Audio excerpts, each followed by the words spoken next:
right, let's hit up Thomas in Knoxville, Tennessee, and you're on with Don and Tracie. Your question is how to get through to apologists. Is it even possible? Is that about it, or is there like context? That's pretty close. So one thing before I get into my question about melatonin. Okay. I think that guy should talk to his doctor about it because you have to be fairly scheduled with melatonin.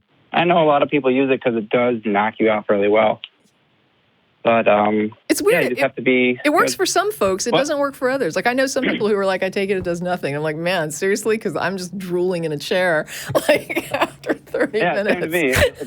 It's really nice.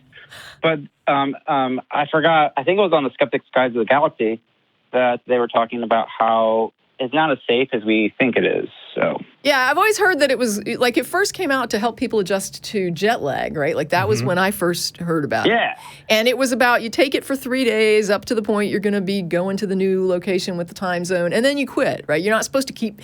And then I have friends who have started taking it all the time, and those people now can't sleep without it. And I'm like, ooh, I don't, wouldn't want to go there. So yeah, there's definitely stuff to look up. I don't want anybody to think that like I am the expert on how to take melatonin. I'm just saying what I remembered hearing a while back, that you take it for a few days and then you stop. And you're not supposed to continue on with it. Now, again, people should check that if you're going to do it. Get the melatonin show here. Yeah. Okay. Yeah. And I wasn't implying that you were trying to give medical advice. Oh, gosh, no. I appreciate you also saying, like, yeah, be careful with that stuff. I agree. Be careful with it. Yeah. Generally, any sleeping pill, be careful, right? But this one, you can just go to the grocery store and buy it. Any drug that gives you a little bit of pleasure, be careful. Right. It just puts me to sleep. Okay, anyway.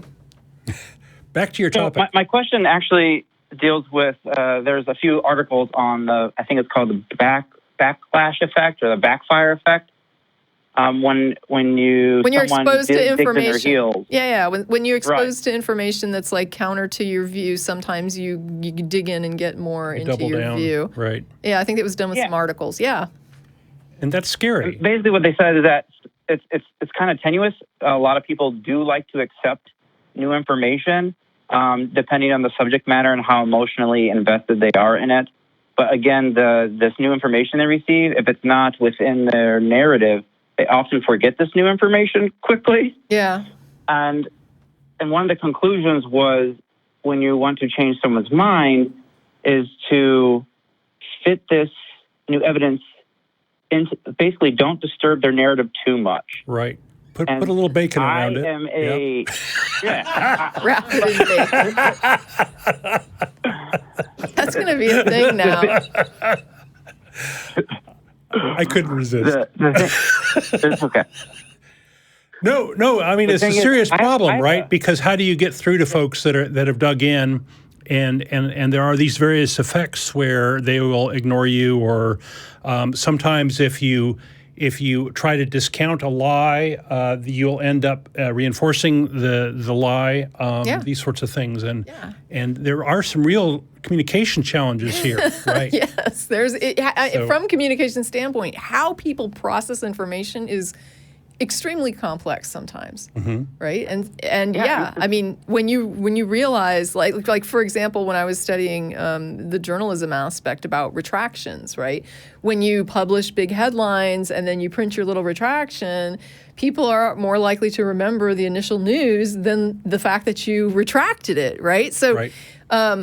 In fact, if a lie gets published broadly and repeated often enough, then even when you correct it, it's kind of the cows are out of the gate. Yeah, Goebbels, right? Right.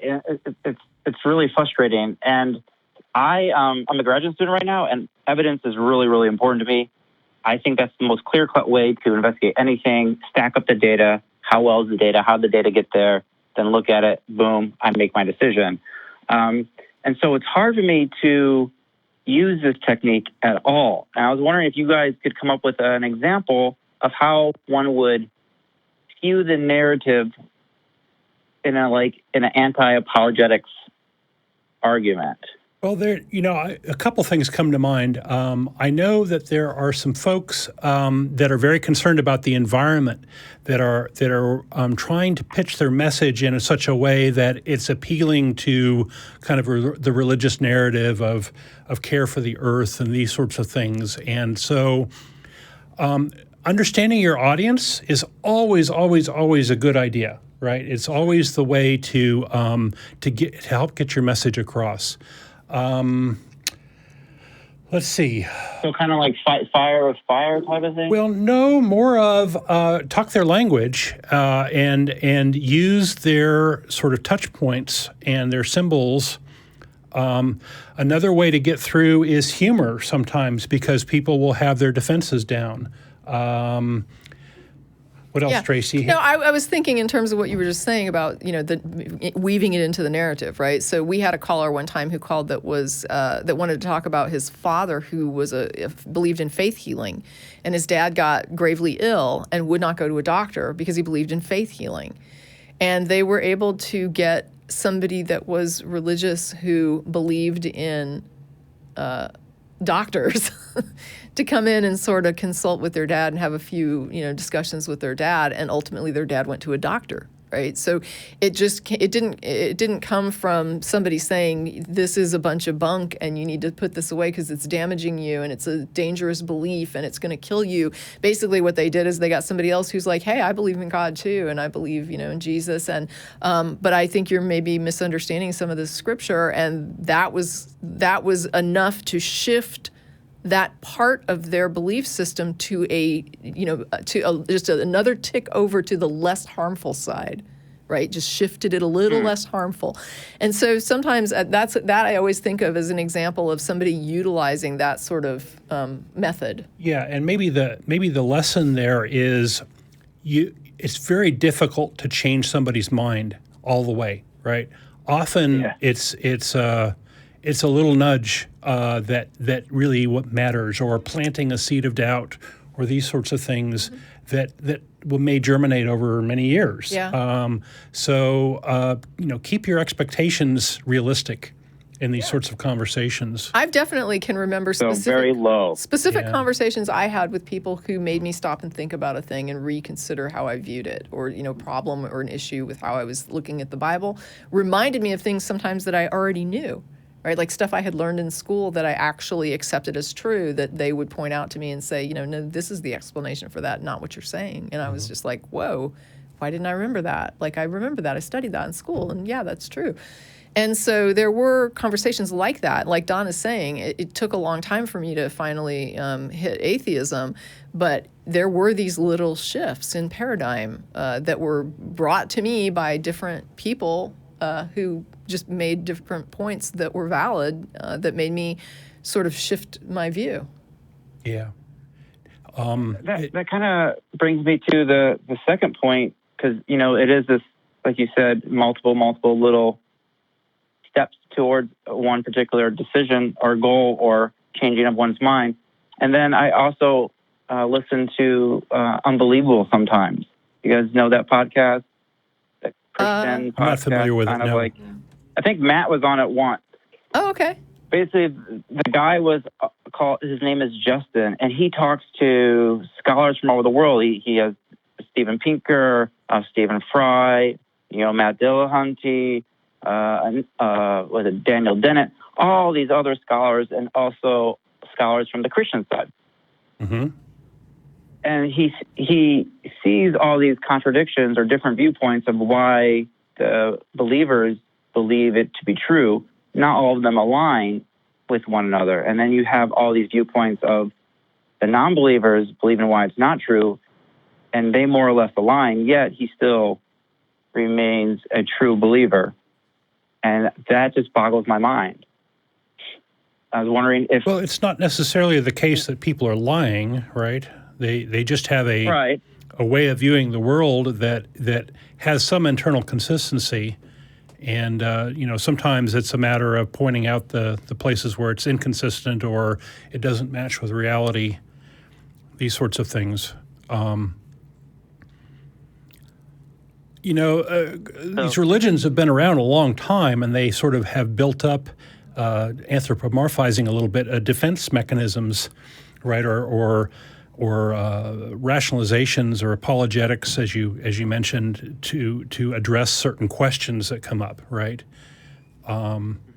So some of these dialogues on the apologetic sides are quite old, right? The problem of evil actually predates Christianity, right?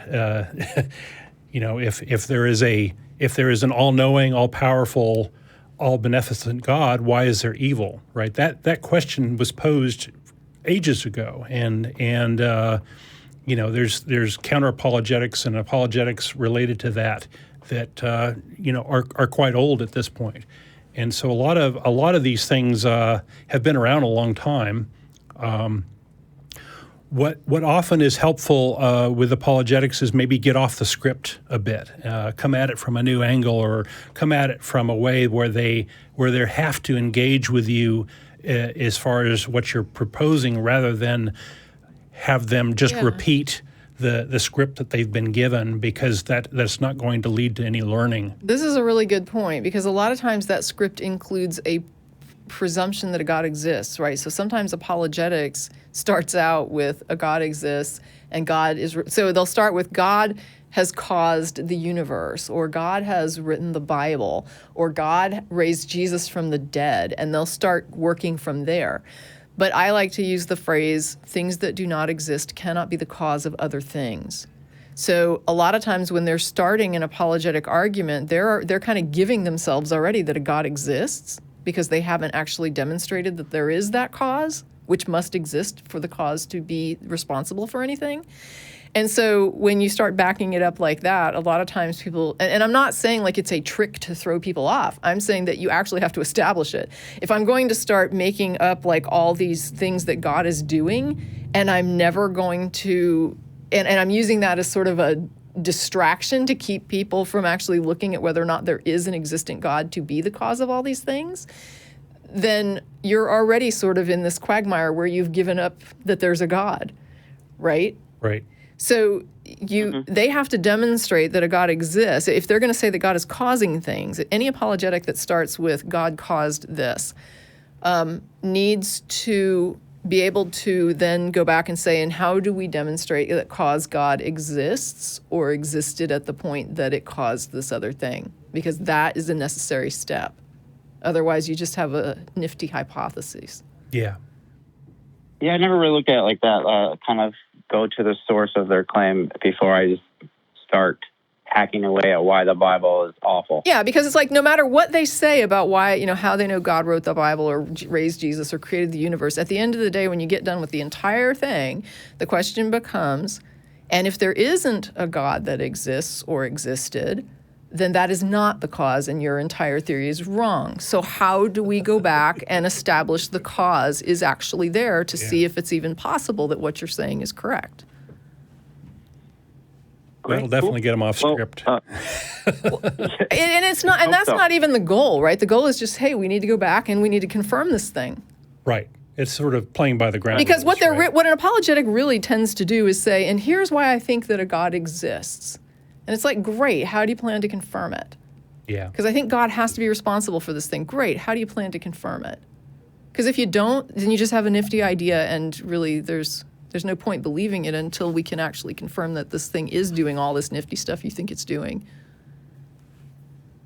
Yeah, you have to be... and if it's so responsible for everything, why is it so hard to show that it's doing all this stuff? I mean, it's got its hand in everything, right? Yeah. It's got its hand in you finding a parking space. It's got its hand in massive genocides. It's got its hand in creating the entire... and nobody can say, hey, look, here it is.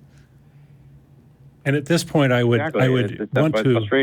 want to point you at the Counter Apologetics wiki, which is Iron Chariots, but it's offline these days, and so there's I did not know that. a lot of folks that are frustrated by that because it's been a good reference. But all righty. Anyway, so I really appreciate it, and I want to say thank you for the Atheist discussion page. It's been like a healthy outlet. Oh, cool. So thank you guys for what you're doing. Yeah, that goes. Thanks, Thomas. Kudos.